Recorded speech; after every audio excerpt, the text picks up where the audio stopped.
इतने पुख्ता प्रमाण सीबीआई के पास उपलब्ध है कि मुझे नहीं लगता कि कोई बच पाएगा।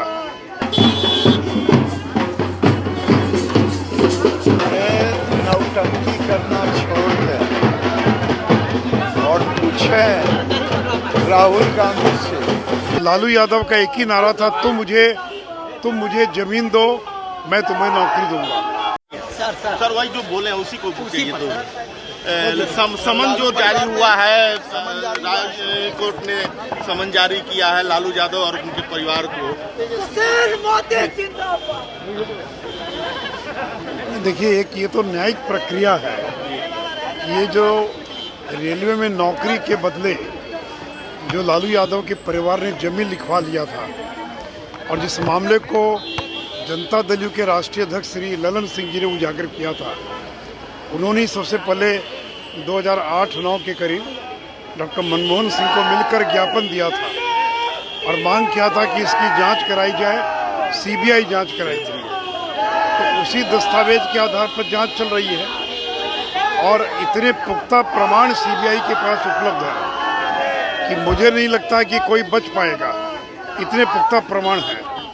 और लालू यादव का एक ही नारा था, तुम मुझे जमीन दो, मैं तुम्हें नौकरी दूंगा।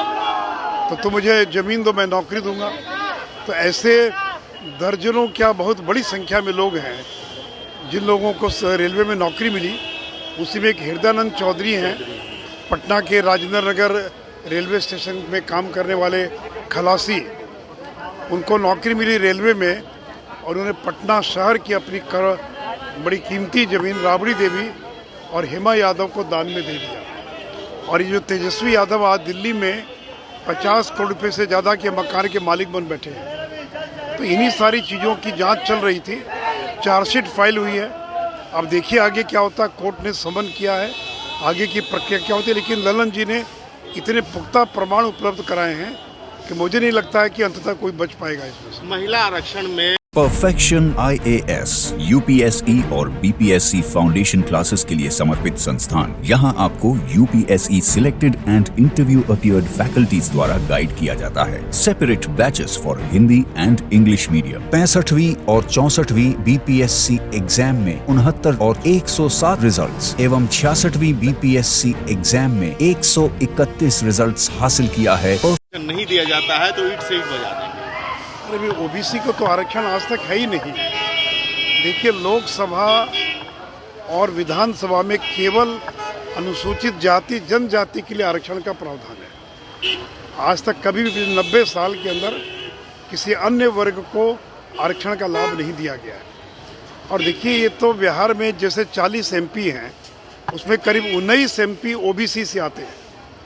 तो कल इन सीटों में से जो सीटें आरक्षित होंगी तो किनको टिकट मिलेगा? ओबीसी की महिलाओं को मिलेगा। तो देखिए, इनको कोई ओबीसी से प्रेम नहीं है। ये तो महिला आरक्षण को रोकना चाहते थे और इसीलिए केवल ओबीसी का मामला उठाते। ना इनको मुसलमानों से कोई प्रेम है, ना ओबीसी से प्रेम है।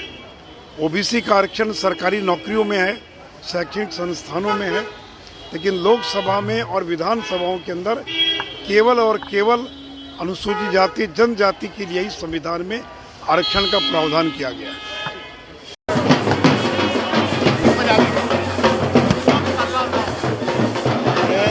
नौटंकी करना छोड़ दे और पूछे राहुल गांधी से, पूछे नेहरू से, ओबीसी को क्यों नहीं मान्यता दिया था संविधान।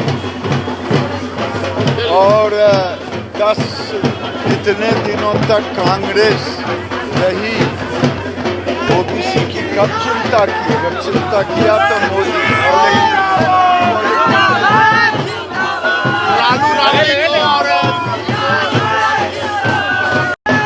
लालू यादव को समन किया गया है नौकरी के बदले जमीन मामले में।